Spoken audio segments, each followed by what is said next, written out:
ഇന്നലെ നമ്മൾ ഈശോ പ്രാർത്ഥിക്കാൻ പഠിപ്പിക്കുന്നു എന്ന് പറഞ്ഞ പ്രാർത്ഥന പഠനത്തിൻ്റെ ആദ്യ ഭാഗമാണ് ഇന്നലെ നമ്മൾ മനസ്സിലാക്കിയത്.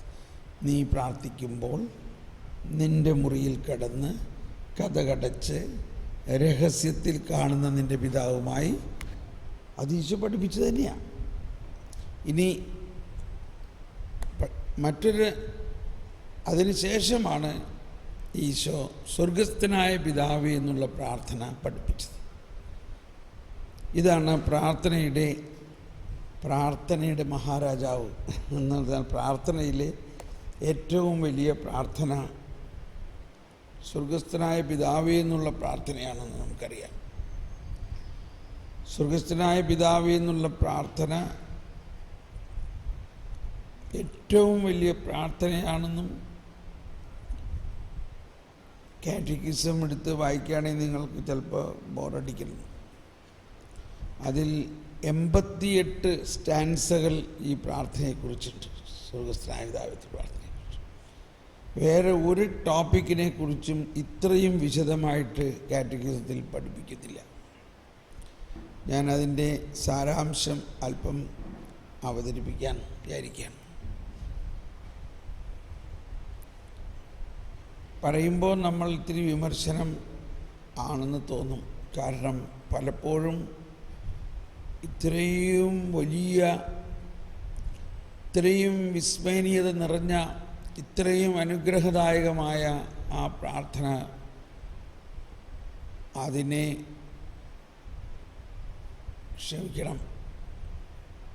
അതിൻ്റെ അർത്ഥം മനസ്സിലാകാതെ ഒരു മന്ത്രം മാതിരി ഒരു മെക്കാനിക്കൽ റിപ്പീറ്റേഷൻ പോലെ ഇങ്ങനെ അങ്ങ് നമ്മൾ പ്രാർത്ഥിച്ചു പോവുകയാണ്.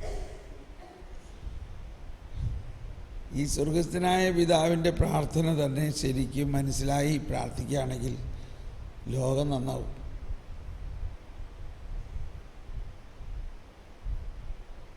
അപ്പോൾ ഇന്നു മുതൽ നിങ്ങൾക്ക് അത് വലിയൊരു അനുഗ്രഹമാകട്ടെ. ഈ പ്രാർത്ഥനയുടെ കുറിച്ചുള്ള പ്രബോധനത്തിൽ പറയുന്നത് സുവിശേഷം എന്ന് പറഞ്ഞാൽ ഈശോയുടെ ദൈവരാജ്യത്തിൻ്റെ പ്രബോധനം. 4 സുവിശേഷങ്ങളാണുള്ളത്. ബൈബിൾ മുഴുവനും സുവിശേഷമല്ല എന്ന് എടുത്തെടുത്ത് പറയണതിൻ്റെ കാരണം മനസ്സിലാകണം. ബൈബിളിൽ ഏതെങ്കിലും ഒരു വചനം എടുത്താൽ ഇത് സുവിശേഷം ഇങ്ങനെ പറയണമെന്ന് പറഞ്ഞാൽ അത് ശരിയാവില്ല. സുവിശേഷം എന്ന് പറഞ്ഞത് യേശു കൊണ്ടുവന്നിരിക്കുന്ന പുതിയ വിശേഷം, സദ്വാർത്ത, സുസമാചാർ എന്ന് പറയും ഹിന്ദിയിൽ. സുസമാചാർ, സദ്വാർത്ത, ഗുഡ് ന്യൂസ്. അത് പഴയ ന്യൂസുകളിൽ നിന്നെല്ലാം വ്യത്യസ്തമാണ്, പഴയ പ്രബോധനങ്ങളിൽ നിന്നെല്ലാം വ്യത്യസ്തമാണ്. അത് പല പ്രാവശ്യം പറയുന്നതിൽ ക്ഷമിക്കണം.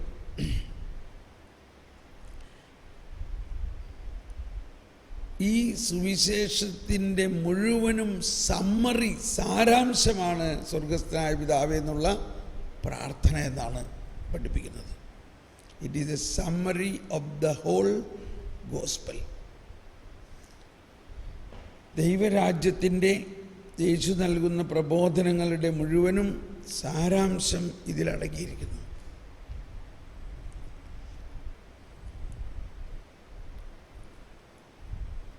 എവിടെ തുടങ്ങണമെന്നാ ഇന്നലെ മുതൽ പറയാൻ ആഗ്രഹിച്ചൊരു കാര്യമാണ്. വീണ്ടും പഴയ നിയമവും പുതിയ നിയമവും തമ്മിലുള്ളൊരു വ്യത്യാസം ഇതിൽ ഉദിക്കുന്നുണ്ട് ഈ പ്രാർത്ഥനയിൽ. അപ്പസ്തോലന്മാർ ഈശോയുടെ അടുത്ത് പ്രാർത്ഥന പഠിപ്പിക്കാൻ പറഞ്ഞതിൻ്റെ തന്നെ കാരണം ഈ റബ്ബായിമാരും യഹൂദ പ്രമാണികളും ഫരിസേയരും അടങ്ങുന്ന വലിയ പ്രാർത്ഥനക്കാർ പ്രാർത്ഥിക്കുന്ന പ്രാർത്ഥനയും യേശു പ്രാർത്ഥിക്കുന്ന പ്രാർത്ഥനയും തമ്മിൽ വലിയ വ്യത്യാസം അവർ കണ്ടു.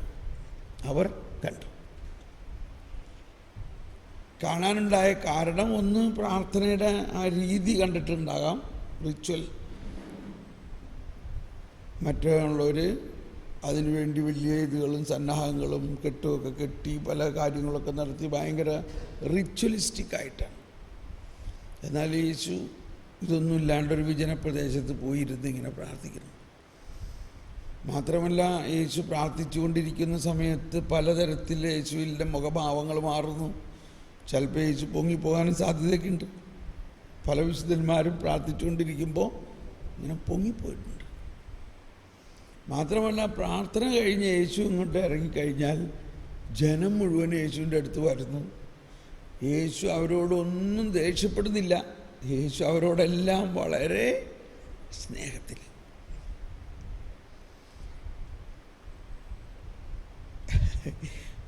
പണ്ടൊരിക്കൽ ഒരു ചേച്ചി വന്നൊരു സാക്ഷ്യം പറഞ്ഞതാണ്. സാക്ഷ്യം ഇങ്ങനെയായിരുന്നു: എനിക്ക് ഈ തോമസ് പോളിനോട് ഭയങ്കര ദേഷ്യമായിരുന്നു, ഇന്നാണൊന്ന് ക്ഷമിക്കാൻ പറ്റിയത്. ഞാൻ എൻ്റെ കർത്താവ് എന്നോട് ദേഷ്യപ്പെട്ടു. 4 വർഷം മുമ്പ് ഇയാളൊരു കൺവെൻഷന് വന്നിട്ട് ഞാൻ ഇയാളുടെ പുറകെ ഓടി നടന്നു, ഒന്ന് കൈ വെച്ച് പ്രാർത്ഥിക്കാൻ പറഞ്ഞിട്ട് ഇയാൾ തിരിഞ്ഞു പോലും നോക്കിയില്ല. മനസ്സിലാവുന്നുണ്ടോ? അന്നു മുതൽ എനിക്ക് ഇയാളോട് ദേഷ്യമായിരുന്നു. 4 വർഷത്തെ ദേഷ്യം ഇപ്പോഴാണ് അവസാനിച്ചത്. കേട്ടോ പറഞ്ഞത്? ഞാൻ ഇയാളുടെ പുറകെ ഓടി, ഇയാൾ തിരിഞ്ഞു പോലും നോക്കിയില്ല. ഞാനെങ്ങനെ കാണണേ? ഇപ്പം കൺവെൻഷൻ കഴിഞ്ഞ് നമ്മൾ പോകുമ്പോൾ ഒരുപാട് പേര് പുറകെ വരികയാണ്. പക്ഷേ തിരിഞ്ഞു നോക്കണമായിരുന്നു ഞാൻ. അവരോട് അവരുടെ ആഗ്രഹങ്ങളെ കണക്കിലെടുത്ത് തിരിഞ്ഞു നോക്കി അവരെ ഒന്ന് തലേ കൈ വെച്ച് പ്രാർത്ഥിക്കാൻ പറഞ്ഞ് ഓടി നടന്നിട്ട് ഇയാൾ തിരിഞ്ഞു പോലും നോക്കില്ല. അന്ന് മുതൽ എനിക്ക് ഇയാളോട് ദേഷ്യമായി. ഇന്നാണൊരു ക്ഷമിച്ചത്. കർത്താവിൻ്റെ കാലത്ത് ആലോചിച്ചു. കർത്താവിന് ചുറ്റും ആൾക്കാരിങ്ങനെ ചുറ്റും കൂടിയിട്ട് കർത്താവ് എല്ലാവരെയും അനുഗ്രഹിച്ചു. ഒരു കംപ്ലൈൻറ്റും ഇല്ല.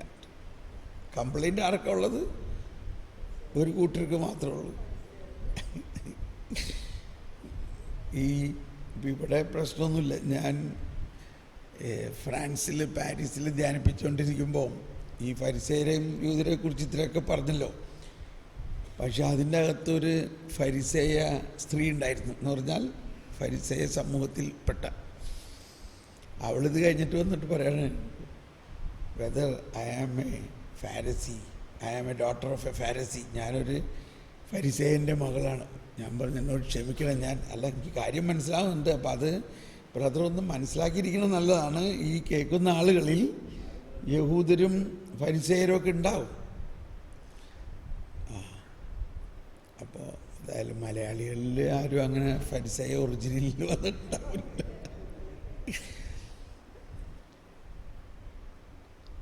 ഈശോയുടെ കാലഘട്ടത്തിലെ ആ സ്വർഗസ്ഥനായ പിതാവ് എന്നുള്ള പ്രാർത്ഥന ആരംഭിച്ചതൊക്കെ മനസ്സിലാക്കിയിരിക്കണം. അതിന് മുൻപ്, ഈശോ വരുന്നതിന് മുൻപ് പഴയ നിയമത്തിൽ ക്ഷമിക്കാൻ നിയമം ഉണ്ടായിരുന്നില്ല. ഇത് നമ്മൾ പറഞ്ഞു തോന്നില്ലേ? പോലീസുകാരൻ്റെ കാര്യം പറഞ്ഞില്ലേ? പോലീസുകാരന് ക്ഷമിക്കാൻ നിയമമില്ല. അവനാകെ നിയമമുള്ളത് എന്താ? തെറ്റ് കണ്ടുപിടിക്കുക എന്നുള്ളത് അവൻ്റെ ഡ്യൂട്ടിയാണ്. അവൻ്റെ ഡ്യൂട്ടിയാണ് തെറ്റ് കണ്ടുപിടിക്കുക എന്നുള്ളത്. അടുത്ത ഡ്യൂട്ടി എന്താ? അതിനെ ഉടനെ ശിക്ഷിക്കുക, അതിന് തെളിവുകൾ എടുക്കുക, 1-2 പേരുടെ സാക്ഷ്യം, ശിക്ഷിക്കുക. ക്ഷമിക്കാൻ അധികാരമുണ്ടായിരുന്നത് ദൈവപിതാവിന് മാത്രമാണ്. അതുകൊണ്ടാണ് ഈശോൻ്റെ പരസ്യ ശുശ്രൂഷയിൽ ചില സമയത്ത് ഈശോ പറയും, ഞാൻ നിൻ്റെ പാപം ക്ഷമിച്ചിരിക്കുന്നു എന്ന് പറഞ്ഞപ്പോൾ അവരെല്ലാവരും കൊണ്ട് ചാടിക്കടിക്കാൻ, ഇവനാരാണ് പാപങ്ങൾ ക്ഷമിക്കാൻ? ഇവനെവിടെ നിന്ന് അധികാരം കിട്ടി? അത് അവരെ സംബന്ധിച്ച് ഭയങ്കര ഒരു പൊട്ടിത്തെറി ഉണ്ടാക്കുന്ന സംഭവമാണ് ക്ഷമിക്കാൻ പറഞ്ഞാൽ. മനസ്സിലാവണം. അപ്പോൾ ഞാൻ പറയും, ഒരു വിപ്ലവാത്മകമായ അവസ്ഥയായിരുന്നു ഈശോ കൊണ്ടുവന്നത്, ഒരു റെവല്യൂഷൻ. ഈ സ്വർഗസ്ഥനായ പിതാവേ എന്നുള്ള പ്രാർത്ഥന തന്നെ ഒരു റെവല്യൂഷണറി പ്രയറാണ്. അന്ന് വരെ ആരും പ്രാർത്ഥനയിലോ അല്ലാതെയോ ക്ഷമിക്കില്ലായിരുന്നു. ക്ഷമിക്കാൻ നയമില്ല, മറിച്ച് ശിക്ഷിക്കുക. അങ്ങനെയുള്ള ഒരവസ്ഥയിൽ ഈശോ വന്നിട്ട് പറയുകയാണ്, ദൈവപിതാവ് ക്ഷമിക്കുന്നത് പോലെ നിങ്ങൾക്ക് എല്ലാവർക്കും ക്ഷമിക്കാൻ അധികാരമുണ്ട്. കാരണം നിങ്ങൾ മക്കളാണ്. ഈ പശ്ചാത്തലത്തിലാണ് ഉയർപ്പെഴുന്നേറ്റ് ഈശോ ആദ്യം പറഞ്ഞത് എന്താ? പരിശുദ്ധാത്മാവിനെ നിങ്ങൾ സ്വീകരിക്കുവിൻ. എന്നിട്ട് എന്താ പറഞ്ഞേ? പിതാവ് എന്നെ അയച്ച പോലെ ഞാൻ നിങ്ങളെ അയക്കും. ആദ്യകാലങ്ങളിലൊക്കെ ഞാൻ ഇതിനെ വ്യാഖ്യാനിച്ചിരുന്നത് അത്ഭുതങ്ങൾ നടത്താനും രോഗശാന്തി നൽകാനും പിതാവ് അയച്ച പോലെ നിങ്ങളെ അയക്കുന്നു. പക്ഷെ അതൊന്നുമല്ല. അതുണ്ട്. അത് കഴിഞ്ഞിട്ട് പറഞ്ഞിരിക്കുന്നത് എന്താ? പിതാവ് എന്നെ അയച്ച പോലെ ഞാൻ നിങ്ങളെ അയക്കുന്നു എന്ന് പറഞ്ഞിട്ട് എന്താ പറയണേ? നിങ്ങൾ ആരുടെ പാപങ്ങൾ ക്ഷമിക്കുന്നുവോ അത് ക്ഷമിക്കപ്പെട്ടിരിക്കും. പിതാവ് എന്നെ അയച്ചത് എന്തിനാണ്? പാപങ്ങൾ ക്ഷമിക്കാൻ. പിതാവ് യേശുവിനെ അയച്ചത് എന്ത് അധികാരം കൊടുത്തിട്ടാണ്? എല്ലാവരോടും ക്ഷമിക്കുക. ആ പശ്ചാത്തലത്തിലാണ് അപ്പോസ്തലന്മാർ വന്നിട്ട് ക്ഷമിക്കേ. എത്ര പ്രാവശ്യം ക്ഷമിക്കണം? ഒരു 7 പ്രാവശ്യം ക്ഷമിച്ചാൽ 7 പ്രാവശ്യം എന്ന് പറഞ്ഞാൽ തന്നെ 7 അല്ല 70 പ്രാവശ്യം ക്ഷമിക്കും. ഇതാണ് പുതിയ നിയമം. ഇനി നമ്മളുടെ കാര്യം ഒന്ന് ആലോചിച്ച് നോക്ക്. നമ്മളെന്താ വീട്ടിലും ആൾക്കാരോടൊക്കെ പറയാതെ ഞാൻ 1 പ്രാവശ്യം പറഞ്ഞു, ഇനി ഞാൻ പറയില്ലെന്ന് ഓർത്തു. ഇനി നീ ഇതേമാതിരി ചെയ്യുകയാണെങ്കിൽ നല്ല അടി കിട്ടും, അല്ലെങ്കിൽ ഔട്ട്, പുകഞ്ഞ ഉള്ളി പുറത്ത്, ഇങ്ങനെയൊക്കെയുള്ള ചില വാക്ക്. ഒന്നുള്ളതിനെ ഒലക്ക കൊണ്ടടിക്കാൻ 1 പ്രാവശ്യം ഞാൻ പറഞ്ഞു, ഇനി ഞാൻ പറയില്ല കേട്ടോ. ഇതെപ്പോഴും പറഞ്ഞേക്കാറില്ലാണ്. അല്ലെങ്കിൽ വേണമെങ്കിൽ 1 പ്രാവശ്യം കൂടി വേണമെങ്കിൽ പറയും. അതേസമയത്ത് ഈശോ എന്താണ്? നമ്മൾ ക്രിസ്ത്യാനിയാണോ? ഈശോ എന്താ പഠിപ്പിക്കണത്? സ്വർഗസ്ഥനായ പിതാവിൻ്റെ പ്രാർത്ഥന എന്താ പഠിപ്പിക്കണത്? നീ 7 പ്രാവശ്യമല്ല 70 പ്രാവശ്യം ക്ഷമിക്കണം. ഇതാണ് ഈ പ്രാർത്ഥനയുടെ ഒരു വലിയ രഹസ്യം. ഈ പ്രാർത്ഥന പഠിപ്പിച്ച് കഴിഞ്ഞിട്ട് ഈശോ അതിനകത്ത് ഒരു ഘടകം മാത്രം എടുത്തു പറയുകയാണ്: നിങ്ങൾ മറ്റുള്ളവരോട് ക്ഷമിക്കുന്നില്ലെങ്കിൽ നിങ്ങളുടെ സ്വർഗസ്ഥനായ പിതാവ് നിങ്ങളോടും ക്ഷമിക്കില്ല. അപ്പോൾ പഴയ നിയമം അനുസരിച്ച് ആർക്കും ക്ഷമിക്കാനുള്ള അധികാരമില്ലാത്ത അവസ്ഥയിൽ യേശു വന്നിട്ട് ആദ്യം തരുന്നത് എന്താ? എല്ലാവർക്കും ക്ഷമിക്കാനുള്ള അധികാരം.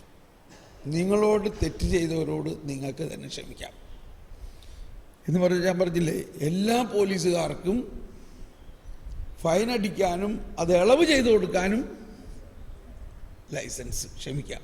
ഫൈൻ അടിച്ചു, 1000 രൂപ ഫൈൻ, കടലാസ് എഴുതി. അടുത്ത കടലാസ് അത് നിരുപാധികം ക്ഷമിച്ചിരിക്കുന്നു. ഇങ്ങനൊരു നിയമം ഇവിടെ വരാൻ പാടുണ്ടോ? അങ്ങനെ വരാം. അതാണ് ദൈവരാജ്യം. ഇപ്പം ഞാൻ ഇന്നലെ പറഞ്ഞില്ലേ, ഇറ്റലിയിലെ സുപ്രീം കോർട്ട് ഒരു വിധി പ്രസ്താവിച്ചത്, ഒരാൾ കട്ടെടുത്തത് അത് കുഴപ്പമില്ല, അയാൾ നന്നായി കട്ടെടുത്തത്. ഭയങ്കര വിപ്ലവാത്മകമായൊരു കേസ് കോർട്ട് വിധിയായിട്ട് എല്ലാ പേപ്പറും വന്നേക്കാം. കട്ടെടുത്തത് 2 യൂറോൻ്റെ സോസേജാണ് കട്ടെടുത്തത്. എന്തുകൊണ്ടവൻ കട്ടെടുത്തു? അതിൻ്റെ പേരിൽ കടക്കാർ അവനെ വിളിച്ചു, പോലീസിനെ വിളിച്ചു. 2 യൂറോൻ്റെ സോസേജ് കട്ടെടുത്തെന്ന് പറഞ്ഞിട്ട് അവനെ പോലീസ് വിളിച്ചു. പോലീസ് കംപ്ലൈൻറ്റ് കൊടുത്തു. കളവ് അനുസരിച്ച് പോലീസ് അവനെ ചാർജ് ചെയ്തു. പോലീസ് കേസാക്കി. അവന് കോടതി 6 മാസത്തെ തടവ് വിധിച്ചു. 6 മാസത്തെ അത്ര. അത് കഴിഞ്ഞിട്ട് അവൻ അപ്പീൽ പോയി കഴിഞ്ഞപ്പോൾ അവർ അത് ശരിവെച്ചു. സുപ്രീം കോടതിയിൽ പോയി ഈ ശിക്ഷ ഇളവ് ചെയ്ത് തരണമെന്ന് പറഞ്ഞപ്പോൾ സുപ്രീം കോടതി പറയാണ്, നിനക്ക് ശിക്ഷയെ വേണ്ട, നീ വിശപ്പ് കൊണ്ടല്ലേ കട്ടെടുത്തത്. വിശന്ന ഒരു മനുഷ്യൻ ആ വിശപ്പ് കൊണ്ട് അവൻ തിന്നാനുള്ള വിശപ്പ് കൊണ്ടൊരു സോസേജ് കട്ടെടുത്തും പറഞ്ഞിട്ട് അതിന് കേസ് കൊടുത്തത് തന്നെ തെറ്റാ. അപ്പോൾ കക്കരുത് എന്ന നിയമം ഉണ്ടായിട്ടും കോടതി പറയാണ്, അവന് ഇത്രയും വലിയ രാജ്യത്ത് നമ്മുടെ ഒരു മകൻ വിശന്നു എന്നുള്ളതല്ലേ ഏറ്റവും വലിയ തെറ്റ്. അവൻ്റെ വിശപ്പിനെ നമ്മൾ എന്തുകൊണ്ട് പരിഗണിച്ചില്ല? കണ്ടോ, കോടതിയിൽ വ്യത്യാസം പറഞ്ഞുണ്ടോ?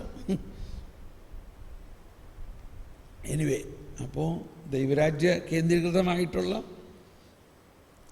അപ്പം നമ്മൾ ഇപ്പോഴും ഇപ്പോഴും ഇപ്പം ഞാൻ കുറച്ച് മുമ്പ് ഒരു ടി വി, ഞാൻ രാവിലെ എണീറ്റപ്പോൾ ടി വി കാണിച്ചു, അതിനകത്തെല്ലാം പറയണത് ഈ പാപത്തെക്കുറിച്ചും അതിൻ്റെ ശാപത്തെക്കുറിച്ചും അതുമൂലമുണ്ടാകുന്ന ശിക്ഷയെക്കുറിച്ചും പറയണ കേട്ട് കഴിഞ്ഞാൽ നമുക്ക് ഭയങ്കര പ്രയാസം തോന്നും. എവിടെയാണ് സ്വർഗസ്ഥനായ പിതാവിൻ്റെ പ്രാർത്ഥന?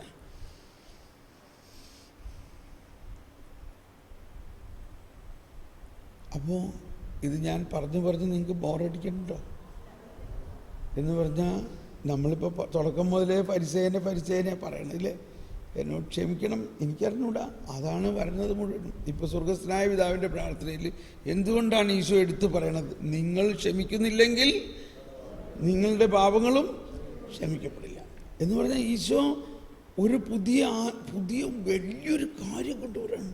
നിങ്ങൾ ഓരോരുത്തർക്കും ക്ഷമിക്കാനുള്ള അധികാരം തന്നേക്കണം. ക്ഷമിക്കാനുള്ള അധികാരം പ്രസിഡന്റിന് മാത്രമേ ഉള്ളൂ, പാപം ക്ഷമിക്കാൻ പിതാവായ ദൈവത്തിന് മാത്രമുള്ള. അപ്പം ആ രീതിയിൽ വേണം നമ്മൾ ഈ സ്വർഗസ്ഥനായ പിതാവിൻ്റെ പ്രാർത്ഥനയെ തന്നെ കാണാൻ. ഇനി അതൊരു ഒരു ഒരു ഒരു ഓവർവ്യൂ ആയിട്ട് ഇങ്ങനെ ചിന്തിക്കുക. അതിൻ്റെ ഏറ്റവും വലിയ ആ പോയിൻ്റാണ് ഈശോ എടുത്ത് പറയുന്നത്. അപ്പോൾ നമ്മൾ സ്വർഗസ്ഥനായ പിതാവിൻ്റെ പ്രാർത്ഥന അടിച്ച് മിനിച്ച് കുറേ നമ്പർ അടിച്ചുകൊണ്ടിരിക്കുകയാണെങ്കിലും ക്ഷമിക്കണില്ലെങ്കിൽ ഈ പ്രാർത്ഥന കൊണ്ട് വല്ല പ്രയോജനം ഉണ്ടാകുന്ന പറയുന്നത്. ക്ഷമയുടെ ക്ലാസ്സൊക്കെ നമ്മൾ കേൾക്കുന്നുണ്ട്, പക്ഷെ ക്ഷമിക്കുന്നില്ലെങ്കിൽ. അപ്പോൾ ഇവിടെ ഇനി വേറൊരു കാര്യമുണ്ട്. ഈ ക്ഷമിക്കുന്നത് എങ്ങനെയാണ്? അതെന്നൊക്കെ ഈ പ്രാർത്ഥനയിലുള്ള കാര്യങ്ങളാണ്. ഈ പ്രാർത്ഥനയുടെ ആമുഖമാണ് സ്വർഗസ്ഥനായ ഞങ്ങളുടെ പിതാവേ. നമ്മൾ ഇന്നലെ എല്ലാം പറഞ്ഞ പോലെ ഈശോ തന്നെയാണ് പ്രാർത്ഥിക്കുന്നത്. ഈശോ കൂടെയാണ് പ്രാർത്ഥിക്കുന്നത്. സ്വർഗസ്ഥനായ നിൻ്റെ പിതാവേ എന്നല്ല പറയണേ, സ്വർഗസ്ഥനായ എൻ്റെ പിതാവേ എന്നല്ല പറയണേ, സ്വർഗസ്ഥനായ ഞങ്ങളുടെ പിതാവേ എന്ന് പറയുമ്പോൾ ആരെല്ലാം അതിനകത്തുണ്ട്? യേശുവുണ്ട്, മാതാവുണ്ട്, സകല വിശുദ്ധന്മാരുണ്ട്, എല്ലാ ജാതി മതസ്ഥരുണ്ട്. യേശു ആ പ്രാർത്ഥനയിൽ നമ്മളോടൊപ്പം പ്രാർത്ഥിക്കുന്നുണ്ടെന്നുള്ള ഒരു പ്രധാന ബോധ്യം ഉണ്ടാവണം. യേശു ആ പ്രാർത്ഥനയിൽ നമ്മളോടൊപ്പം പ്രാർത്ഥിക്കുന്നുണ്ട്. ഇനി ഇത് പറയുമ്പോൾ എപ്പോഴും പറയാനുള്ള ഒരു സംഭവമാണ്. ഒരു അച്ഛൻ്റെ പ്രസംഗത്തിൽ കേട്ടതാ. ഒരു ഈ കൊവേന്തയിലൊക്കെ പണ്ടും ഇപ്പം ഉണ്ടോയെന്ന് അറിഞ്ഞൂടാ, പണ്ടെല്ലാം കർക്കശമായിരുന്നു. നിയമം അനുസരിച്ചില്ലെങ്കിൽ വലിയ ശിക്ഷയാണ്. ശിക്ഷകളൊക്കെ അധികവും ഇന്ന പ്രാർത്ഥന ഇത്ര പ്രാവശ്യം ചെല്ലും, ഇന്ന പ്രാർത്ഥന ഇത്ര പ്രാവശ്യം ചെല്ലും, അവിടെ പോയി മുട്ടുകുത്തി 5 സ്വർഗസ്ഥനായ പിതാവ് ചെല്ലും, അല്ലെങ്കിൽ ഊട്ടുമുറിയിൽ വന്ന് എല്ലാവരുടെയും മുമ്പിൽ മുട്ടുകുത്തി, ഇങ്ങനെയൊക്കെയുള്ള ശിക്ഷകളാണ്. മാത്രമല്ല അവിടെ ജയിൽ വരെ ഉണ്ടായിരുന്നു. അവിടെ വലിയ തെറ്റ് ചെയ്യുന്ന കൊവേന്തയിലെ അച്ഛന്മാരെ എവിടെ ഇടും? പ്രിസൺ. അതിൻ്റെ അകത്ത് തന്നെ ജയിലുണ്ട്. അതിലൊരു ഭക്ഷണം കൊടുക്കാണ്ട് പൂട്ടിയിടും. അങ്ങനെ പൂട്ടിയിട്ടപ്പെട്ടിട്ടുള്ള ഒരാളായിരുന്നു വിശുദ്ധ കുരിശിലെ യോഹന്നാൻ ക്രൂസിനെ. പുള്ളി ചില നവീകരണ ഇതുകളൊക്കെ കൊണ്ടുവന്നതിനെതിരായിട്ട് അവരുടെ സഹോദര പുരോഹിതർ തന്നെ ചങ്ങല കൊണ്ട് ഇടിച്ച് ജയിലിൽ കൊണ്ടുവന്നിട്ടു. അവർ 9 മാസം ആ ഒരു ഇരുട്ട് മുറിയിൽ കിടക്കായിരുന്നു. ആ ഇരുട്ട് മുറിയിൽ കിടന്നപ്പോഴാണ് ഇരുണ്ട രാത്രി എന്ന ഈ വലിയ രഹസ്യം അദ്ദേഹത്തിന് കിട്ടിയത്. സഹിക്കാൻ ഭയങ്കര ആഗ്രഹമാണ് പുള്ളിക്ക്. ഓക്കെ, അത് വേറൊരു സബ്ജക്റ്റ്. അപ്പോൾ ഈ കൊവേന്തയിലെ പ്രിയോരച്ഛൻ ഒരു സന്യാസിയോട് പറഞ്ഞു, എന്തോ ഒരു തെറ്റ് ചെയ്തോ പറഞ്ഞു, നീ അവിടെ വെയിലത്ത് പോയിരുന്നൊരു സ്വർഗസ്ഥനായ പിതാവ് ചെല്ലാൻ പറഞ്ഞു.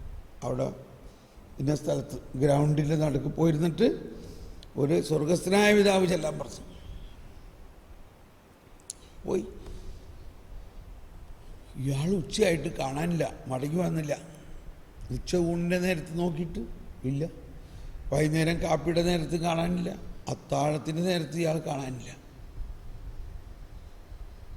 പിറ്റേ ദിവസം രാവിലെ ബ്രേക്ക്ഫാസ്റ്റിന് നേരത്തും അദ്ദേഹത്തെ കാണാനില്ല. അപ്പോൾ പ്രിയോരച്ഛനാകെ പേടിയായി.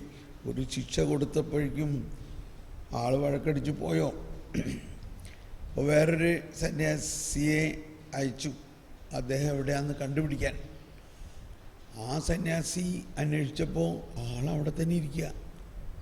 എവിടെ? ആ ഗ്രൗണ്ടിലിരുന്ന് പ്രാർത്ഥിക്കാൻ പറഞ്ഞില്ലേ, അവിടെ ഇരിക്കുക. അവിടെ ചെന്നപ്പോൾ പുള്ളി പ്രാർത്ഥനയുടെ വലിയ ഒരു അനുഭവത്തിലാണ്. പുള്ളിക്ക് വിളിച്ചു, അച്ചോ അച്ചോ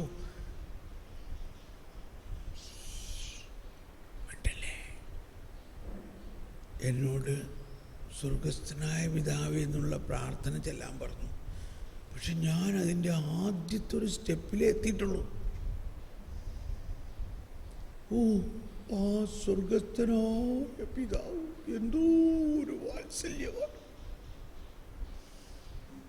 ആ പിതാവിൻ്റെ സ്നേഹത്തെ കുറിച്ച് ഞാനങ്ങ് ചിന്തിച്ചിട്ട്, സ്വർഗസ്ഥനായ ഞങ്ങളുടെ പിതാവേ എന്ന് വരെ എത്തിയിട്ടുള്ളൂ. ദിവസം ഒന്ന് കഴിച്ചു. മനസ്സിലായോ? ഇതൊരു നടന്ന സംഭവം എന്ന് പറഞ്ഞേ. എനിക്കറിയാവുന്ന പല വിശുദ്ധരുമുണ്ട്. സ്വിറ്റ്സർലൻഡിലൊരു വിശുദ്ധനുണ്ട്. ഞാൻ അവിടെയൊക്കെ പോയിരുന്ന് പ്രാർത്ഥിച്ചിട്ടുള്ളത് ആ സ്ഥലത്ത്. 10 മക്കളുള്ള നിക്കോളാസ് ഓഫ് ക്ലൗസ് എന്ന് പറയാം. ബ്രദർ ക്ലൗസ് എന്നാണ് പറയണത്. ബ്രദർ ക്ലൗസ്. അദ്ദേഹത്തിന് 10 മക്കളുണ്ടായിരുന്നു. ഭാര്യ ഡൊറോത്തി. ഭാര്യയുടെയും 10 മക്കളുടെയും പെർമിഷനോട് കൂടി അദ്ദേഹം ഒരു ഏകാന്ത ജീവിതത്തിലേക്ക് തിരിഞ്ഞു. കർത്താവ് പറഞ്ഞു, ഇനി നീ ഒരു ഏകാന്തവാസം, ഒരു ഹെർമിറ്റ് ആയിട്ട് ജീവിക്കാൻ. അങ്ങനെ വീട് വിട്ടിറങ്ങുമ്പോൾ ഒരു മാലാഖ ഒരു വാള് വയറ്റിൽ കയറ്റുന്ന പോലെ ഒരു അനുഭവം ഉണ്ടായി. അന്ന് മുതൽ അദ്ദേഹത്തിന് വിശപ്പേയില്ല. 20 വർഷം അദ്ദേഹത്തിൻ്റെ ശേഷ ജീവിതം മുഴുവനും വിശുദ്ധ കുർബാന മാത്രം സ്വീകരിച്ചുകൊണ്ട് സ്വർഗസ്ഥനായ പിതാവേ എന്നുള്ള പ്രാർത്ഥന മാത്രം പ്രാർത്ഥിച്ചുകൊണ്ട് അതിനൊരു മാല, ഒരു കൊന്ത ഉണ്ടാക്കിയിട്ടുണ്ടായിരുന്നു. 20 വർഷം ഒരു ചെറിയ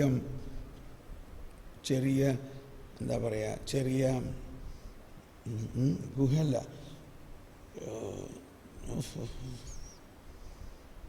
ചെറിയ വീടുമാരി ഉണ്ടാക്കണമെങ്കിൽ എന്താ നമ്മൾ പറയാ, കുടിൽ എന്ന് പറഞ്ഞാൽ ഇച്ചിരി സ്ട്രോങ് ആണ്. ഒരു കല്ല് തലയിണയായിട്ട് ഒരു മരത്തിൻ്റെ പലകയിൽ ഇങ്ങനെ കിടന്ന് കല്ലിൽ തല വെച്ചുകൊണ്ട് ഇപ്പോഴും അതൊക്കെ അവിടെ ഉണ്ട്. അദ്ദേഹം വർഷത്തിലൊരിക്കൽ അവിടെ നിന്ന് 70 കിലോമീറ്റർ ദൂരമുള്ള മാതാവിൻ്റെ വലിയ ഒരു പിൽഗ്രിം പ്ലേസ് ഉണ്ട്. കറുത്ത മാതാവ് എന്ന് പറയും. ഐൻസ്ലീഡൻ എന്നാണ് ആ സ്ഥലത്തിൻ്റെ പേര്.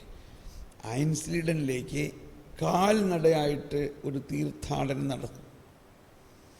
70 കിലോമീറ്റർ ദൂരം നടക്കുമ്പോൾ ഒരു സ്വർഗസ്ഥനായ പിതാവ പ്രാർത്ഥിച്ചിരുന്നെന്നാണ് പറയണേ. ഒരു സ്വർഗസ്ഥനായ പിതാവ്. അമ്മ ത്രേസ്യയുടെ അഭ്യന്തര ഹർമ്മ്യങ്ങൾ എന്നുള്ള പുസ്തകത്തിൽ വായിക്കുന്നത് ഞാൻ വളരെയധികം വരൾച്ചമായി തോന്നിയപ്പോൾ ഒരു സ്വർഗസ്ഥനായ പിതാവ് 1 മണിക്കൂർ നേരം കൊണ്ട് ഇങ്ങനെ പ്രാർത്ഥിച്ചപ്പോൾ ശരിയായില്ല. മനസ്സിലാവുന്നുണ്ടോ? അപ്പോൾ ഈ സ്വർഗസ്ഥനായ പിതാവ് എന്നുള്ള പ്രാർത്ഥന 5 ദിവസത്തെ ധ്യാനം ഞാൻ നടത്തിയിട്ടുണ്ട്. സ്വർഗസ്ഥനായ പിതാവ് എന്നുള്ള പ്രാർത്ഥനയെക്കുറിച്ച് 5 days റിട്രീറ്റ്. അത് ഈ ഐൻസ്ലീഡനിൽ തന്നെയാണ്. ഈ ഫ്ലൂയിലി സ്വിറ്റ്സർലൻഡിൽ ബ്രദർ ക്ലൗസിൻ്റെ സ്പിരിച്വാലിറ്റീനെ പഠിച്ചിട്ട് ആ സ്പിരിച്വാലിറ്റീനെ എക്സ്പ്ലെയിൻ ചെയ്തിട്ട് ഒരു ധ്യാനം, സ്വർഗസ്ഥനായ പിതാവ് എന്നുള്ള സ്പിരിച്വാലിറ്റി.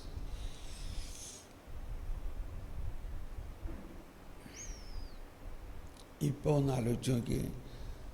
എനിക്ക് ആദ്യം ഇതൊക്കെ അറിഞ്ഞപ്പോൾ ഭയങ്കര ലജ്ജ തോന്നി. ഞാൻ ഇത്രയും നാളും സ്വർഗസ്ഥനായ പിതാവ് പ്രാർത്ഥിച്ചത് എങ്ങനെയാണ്? കഴിഞ്ഞ 25 വർഷമായിട്ട് ദൈവം എനിക്ക് ഈ ഭാഗ്യം തന്നു. സ്വർഗസ്ഥനായ പിതാവ് എന്നുള്ള പ്രാർത്ഥന, അതിനെ ഭക്തിപൂർവം പ്രാർത്ഥിക്കാൻ. ആദ്യകാലങ്ങളിൽ ഞാൻ ഈ ഈശോ എന്നോട് പറഞ്ഞു, നീ ജോലിയെല്ലാം വിട്ട് സുവിശേഷ വേലയ്ക്ക് ഇറങ്ങാൻ പറഞ്ഞപ്പോൾ ഒരാളും എന്നെ സപ്പോർട്ട് ചെയ്യുന്നില്ല. അച്ഛന്മാരോട് ചോദിക്കുമ്പോൾ പറയും, ഓ നീ ഒരു അൽമായനല്ലേ, നീ കുടുംബവും ഇതൊക്കെ നോക്ക്, ഒഴിവുള്ള സമയത്ത് കുറച്ച് സമയം. അപ്പോൾ കർത്താവിനാണ് ഇത് ഒഴിവുള്ള സമയത്ത് ചെയ്യേണ്ട ജോലിയല്ല, ഇത് പ്രധാനപ്പെട്ട ജോലിയാണ്. കന്യാസ്ത്രീമാരോട് പറഞ്ഞു കഴിഞ്ഞപ്പോൾ അവരും സമ്മതിക്കില്ല. അവർ പറഞ്ഞു, ഇതൊന്നും നിങ്ങളുടെ വിളിയൊന്നുമല്ല, ഇതൊക്കെ ഞങ്ങളുടെ വിളിയാണ്.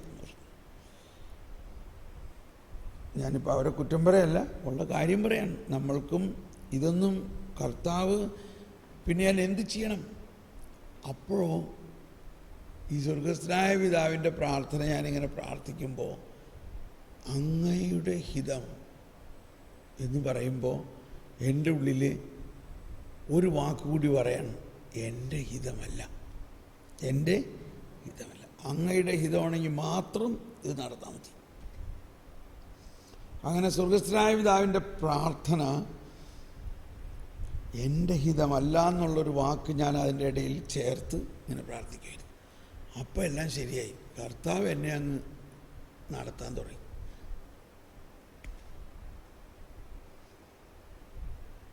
ദൈവം എന്നെ സൃഷ്ടിച്ചത് ആർക്ക് വേണ്ടിയാ? ദൈവത്തിന് വേണ്ടിയാണ്.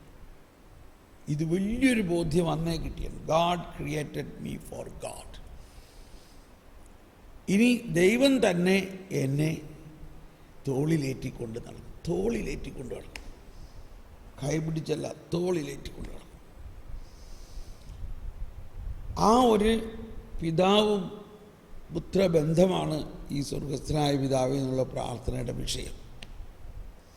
അതുകൊണ്ടാണ് ഈശോ പ്രാർത്ഥിച്ചിരുന്നത്, അബാ അബാ, എൻ്റെ സ്നേഹനിധിയായ അപ്പച്ച. ഈശോയുടെ പ്രാർത്ഥനയിൽ ഒരു സംഭാഷണ ശൈലി കൂടി ഉണ്ടായിരുന്നു. പിതാവിൻ്റെ ഹിതം മുഴുവനും ഉള്ളിലേക്ക് അറിയുക, അത് മാത്രം ചെയ്യുക, മറ്റൊന്നും ചെയ്യാൻ പറ്റില്ല. അതാണ് എൻ്റെ ഭക്ഷണം എന്ന് വരെ പറഞ്ഞിട്ടുള്ളത്. ഓക്കെ, അപ്പം ഇനി നമുക്ക് ഈ പ്രാർത്ഥനയുടെ സ്ട്രക്ചർ നോക്കാം. ഈ പ്രാർത്ഥനയ്ക്ക് ഒരു സ്ട്രക്ചറുണ്ട്. ആമുഖമായിട്ട് ആദ്യത്തെ ആ ഒരു വരി, സ്വർഗസ്ഥനായ ഞങ്ങളുടെ പിതാവേ എന്ന ആ ഒരു വരി തന്നെ ഒരു ദിവസം എടുക്കാം. അല്ലെങ്കിൽ അവിടെ ആ പിതാവിൻ്റെ വാത്സല്യത്തെ, പിതാവിൻ്റെ സ്നേഹത്തെ, രാവിലെ മുതൽ എൻ്റെ ഉള്ളിൽ ഇങ്ങനെ ഒരു ധ്വനി വരികയാണ്. മലകൾ അകന്നാലും കുന്നുകൾ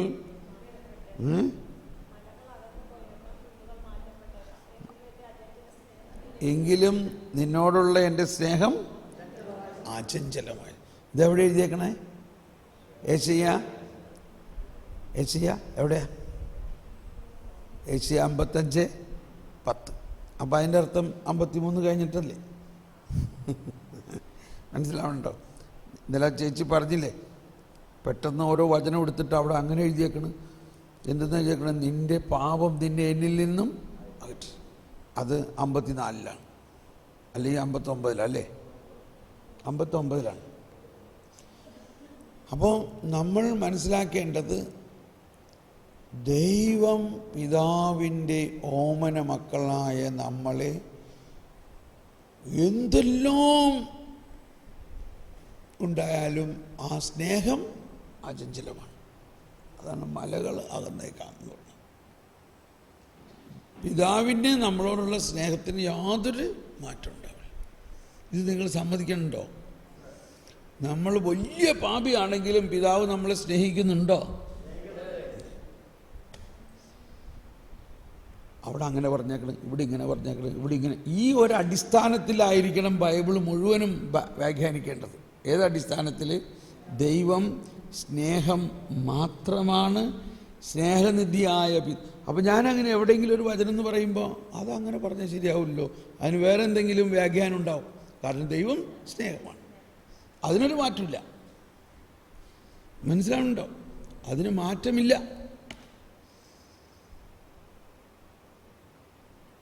ആ വചനം മനസ്സിലാക്കണതിൻ്റെ പ്രശ്നമായിരിക്കുള്ളൂ. അല്ലെങ്കിൽ അതിൻ്റെ പിന്നീടുള്ള വചനങ്ങൾ വായിക്കുമ്പോൾ മനസ്സിലാവും. ഇതാണ് ദൈവരാജ്യ കേന്ദ്രീകൃതം എന്ന് പറയുന്നത്. എന്താണ് ദൈവരാജ്യം? ദൈവരാജ്യം ഈക്വൽ ടു സ്നേഹരാജ്യം, because God equal to love. ദൈവം സ്നേഹമാകുന്നു.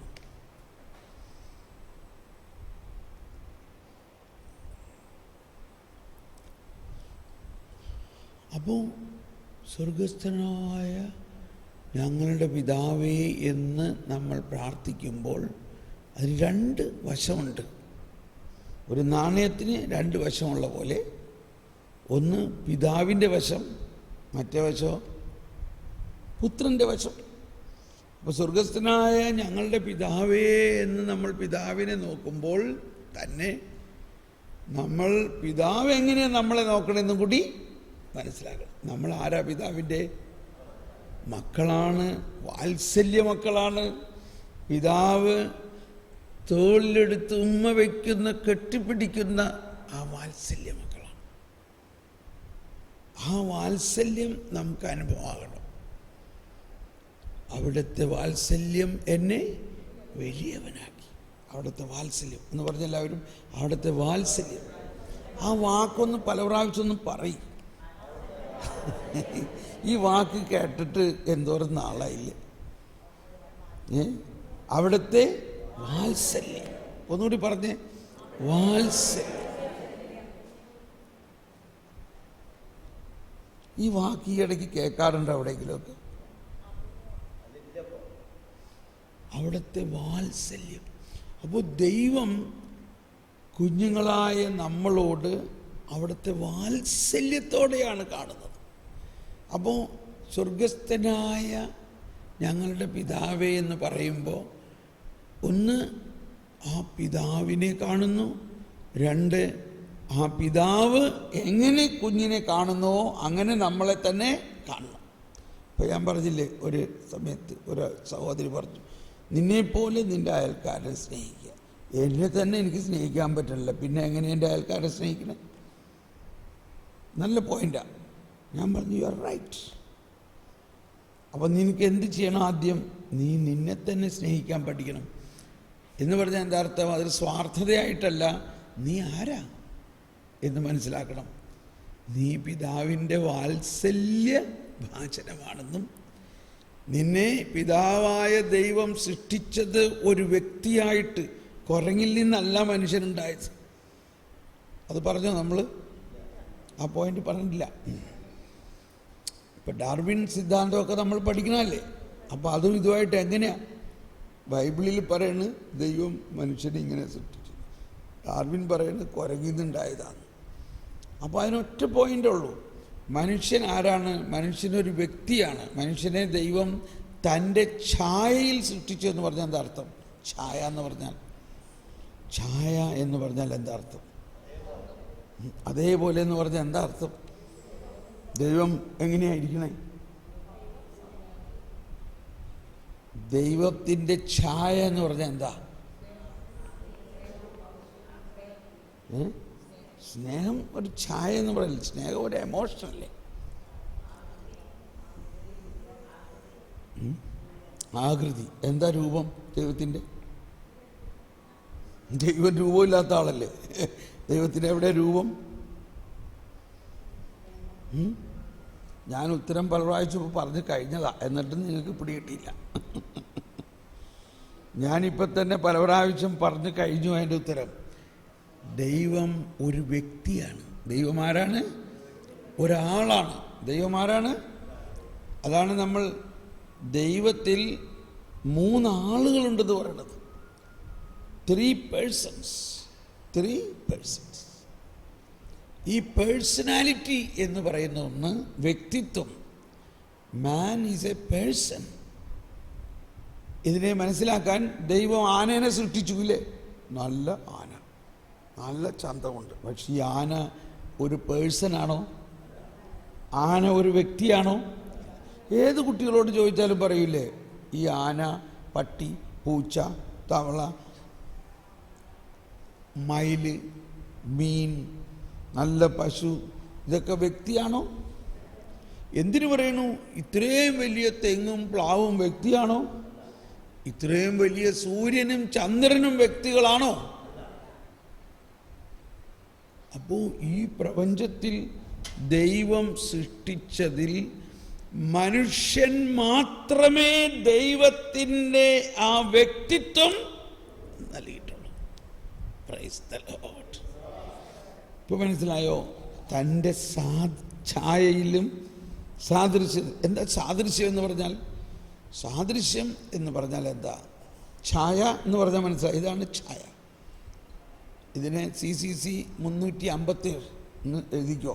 അതിൻ്റെ റെഫറൻസ് CCC 357 കാറ്റക്കിസത്തിൽ 357 പറയുന്നത്, ദൈവം മനുഷ്യനെ സ്വന്തം ഛായയിൽ സൃഷ്ടിച്ചതുകൊണ്ട് അവനൊരു വ്യക്തിയാണ്. മറ്റൊരു സൃഷ്ടിക്കും ദൈവം ഈ വ്യക്തിത്വം കൊടുത്തിട്ടില്ല. അപ്പം അതുകൊണ്ടാണ് കുരങ്ങിൽ നിന്നുണ്ടായ ആളാണെങ്കിൽ വ്യക്തിയായിരിക്കുമോ? കുരങ്ങിനെ പോലെ അല്ല ഇരിക്കുക. So the basic difference is man is A person. Who is the first person? First person ആരാ? നമ്മൾ ഗ്രാമർ പഠിച്ചിട്ടില്ലേ? ഫസ്റ്റ് പേഴ്സൺ ദൈവമാണ്. ദൈവമാണ് ഫസ്റ്റ് പേഴ്സൺ. ആ ഫസ്റ്റ് പേഴ്സണിൻ്റെ പേഴ്സണാലിറ്റിയാണ് മനുഷ്യന് നൽകിയിരിക്കുന്നത്. അതുകൊണ്ട് അവൻ കേവലം ഒരു വസ്തുവല്ല, അവനൊരു ആളാണ്. അവനൊരു ആളാണ്. എന്താണ് അവനൊരു? ഒന്ന് പറഞ്ഞ ഉച്ചത്തിൽ, അവനൊരു ആളാണ്. ഇപ്പോൾ നമ്മൾ അമ്മച്ചിമാർ പറയും, എൻ്റെ ആൾ ജോലി കഴിഞ്ഞ് വന്നിട്ടില്ല കേട്ടോ. ആ ആള് വന്നിട്ടില്ല. ആളെന്ന് പറഞ്ഞാൽ ആരാ? അവളുടെ ആളെന്ന് പറഞ്ഞാൽ അവളുടെ ഭർത്താവാണ് ആൾ. അപ്പം ആള് എന്നുള്ള വാക്ക് വരുന്നത് കർത്താവിൽ നിന്നാണ് വരുന്നത്. കർത്താവ് ആരാണ്?